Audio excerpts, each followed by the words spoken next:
Hi guys, welcome to this session in Google Sheets.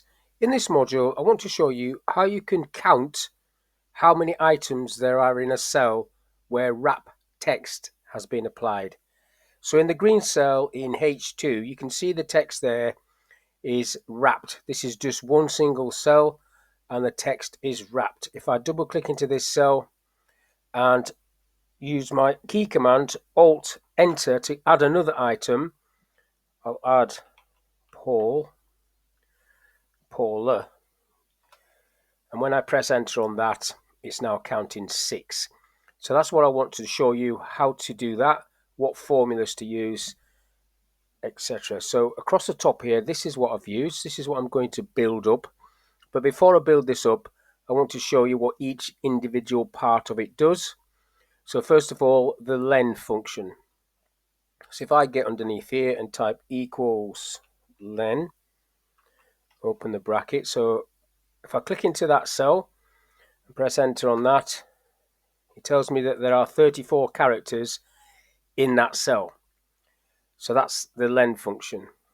Now, the char10 function will remove line breaks. So when I've done Alt Enter, that's creating an extra line, a line break. So that would remove that. So that's what the char does. The substitute function. Now, if I do the substitute function, so it's going to be equals substitute.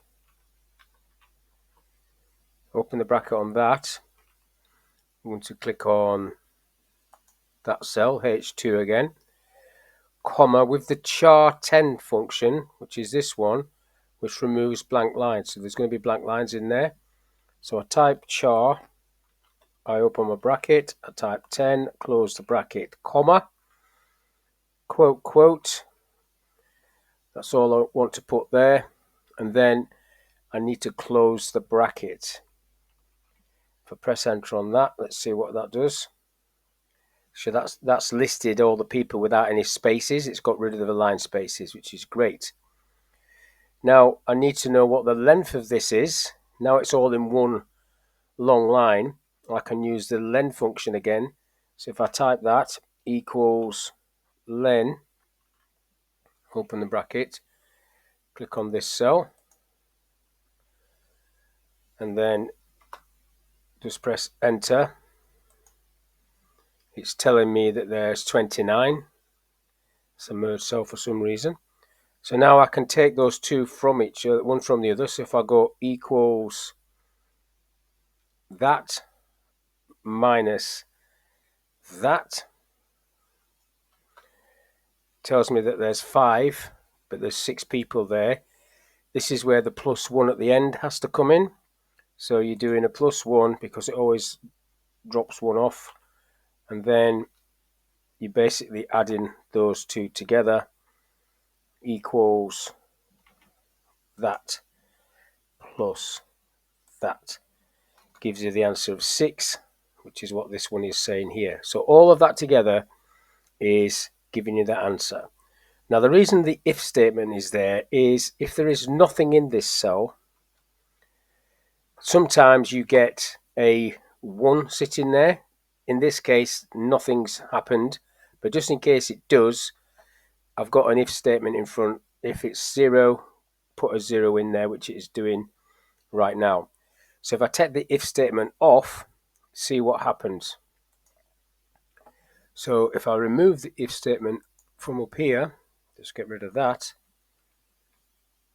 and get rid of this last bracket, when I press enter, it's coming up with an error message.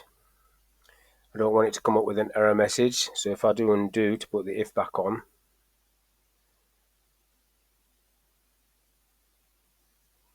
press enter on that, now it's working. So if I add people, Steve, Alt, Enter, Anne, as I press enter, it comes up with 2 people, which is what I want it to do. So that's all I want to talk about in this little video, how you can use the len function, combine it with the substitute function and the char function to count how many items are in a cell that has a format of wrapped text. So hopefully this little video is of use. Thank you for your time, and I'll catch you on the next one.